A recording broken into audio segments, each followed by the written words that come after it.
Depuis 2018, Sophie Delmas met son expérience de coach vocal au service des enfants qu'elle accompagne dans The Voice Kids, dont la demi-finale est diffusée ce mardi 22 août 2023 sur TF1.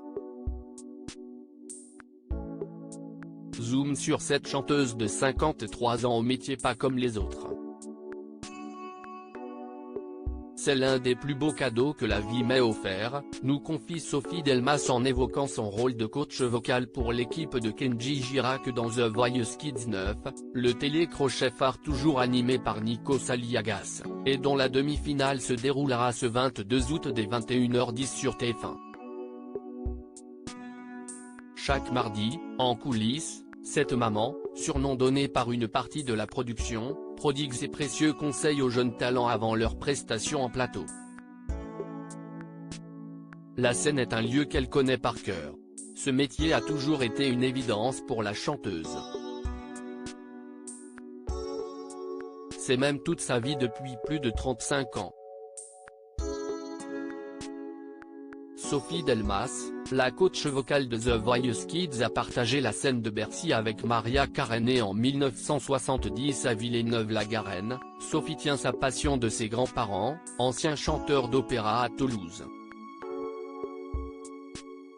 La fillette fait sa première scène à 8 ans, lors d'un spectacle musical sur la Révolution française monté par son grand-père, Luc. Adolescente, son amour pour la musique est si fort qu'elle arrête sa scolarité en classe de première. Ma mère, Rosine, a accepté car elle savait que c'était le meilleur choix pour moi, glisse l'aîné de 3 enfants. S'ensuivent des études pour devenir interprète au mythique studio des variétés à Paris. Après avoir écumé les pianos-bars de la capitale, elle chante dans les chœurs gospel de Maria Carey à Bercy en 1996, devant 13 000 personnes. En 2002, repérée par François Valéry, Sophie joue dans la comédie musicale L'ombre d'un géant au théâtre Mogador. Autant en emporte le vent, Dottie et le magicien d'Oz. Elle enchaîne les spectacles puis décroche le rôle principal dans Mamma Mia, la comédie musicale à succès de 2010. La même année, elle double également des chansons de réponse, son premier film Disney. La plus belle période de ma carrière, résume-t-elle. Je me suis battue pour guérir, Sophie Delmas, The Voice Kids, évoque sa victoire contre le cancer un an plus tôt. Richard Cross, répétiteur de la Star Academy sur TF1, lui offre un poste de professeur de chant dans son école. Cela m'a donné le goût de la transmission, explique la metteur en scène.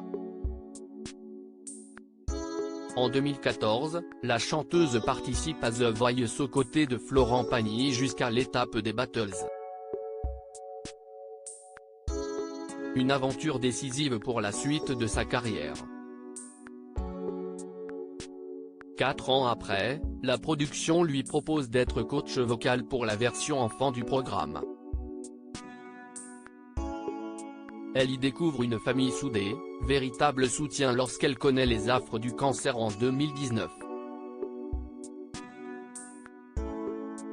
Je me suis battue pour guérir afin de ne pas manquer une saison, révèle Sophie.